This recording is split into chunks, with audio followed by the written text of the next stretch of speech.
Thank you very much, Minister. Thank you very much for having me today in this beautiful city of Dubrovnik. It's the 6th Croatia Summit. It is my 2nd Croatia Summit that I've had the honor to take place. And I'm especially grateful to be here in such a historical year for Croatia. So my congratulations to you and your country on such great successes this year. The global economic recovery is one of the key challenges that currently all countries are facing today. Last year when I attended the summit, I updated the countries on the results of the G8 and G20, which was held in Canada.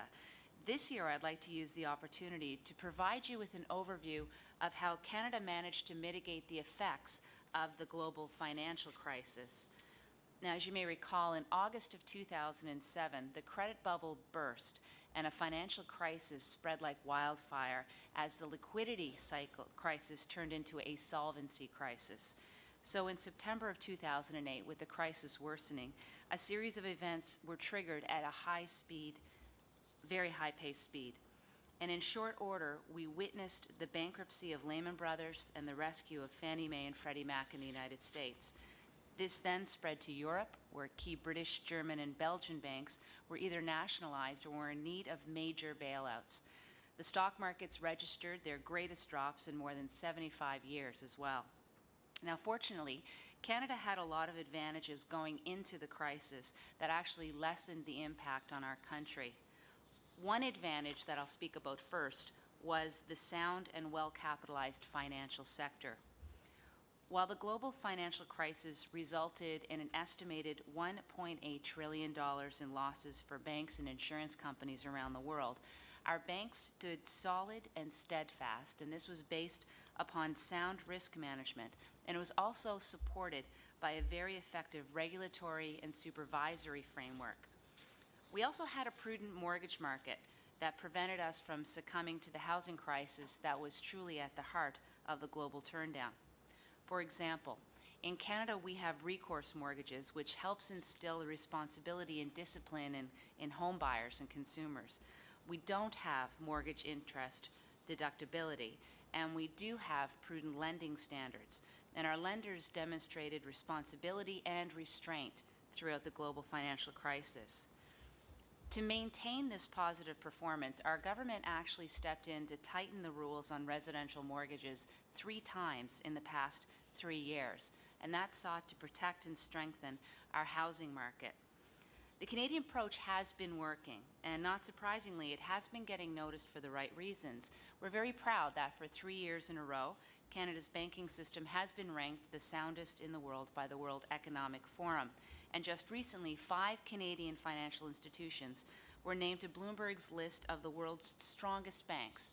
We're proud to say that's more than any other country. The second advantage that Canada had was on the fiscal side.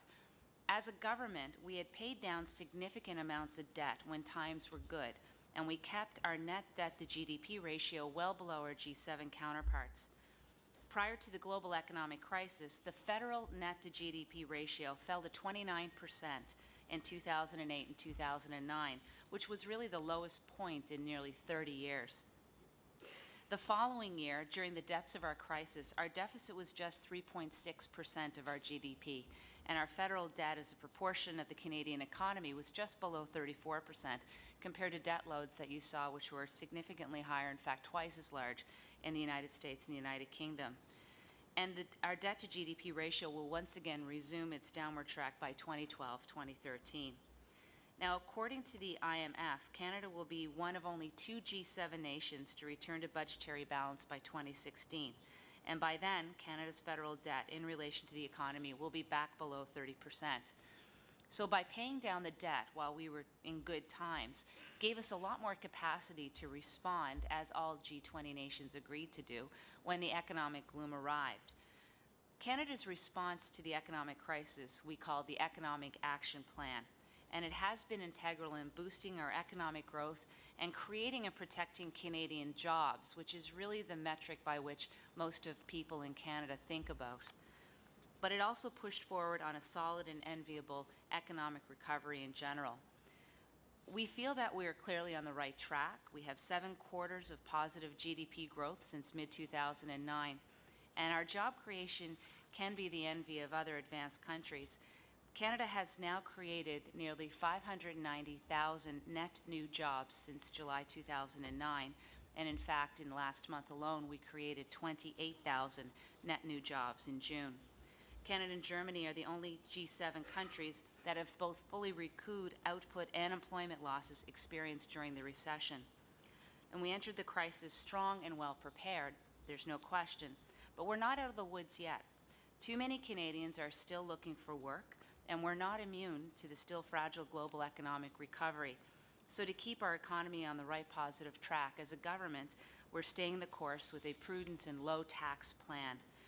We feel that coming out of it will continue to be cooperative in the global collective effort towards a long-term economic recovery that is both beneficial to Canada and the rest of the world. And I want to thank you again for having me here.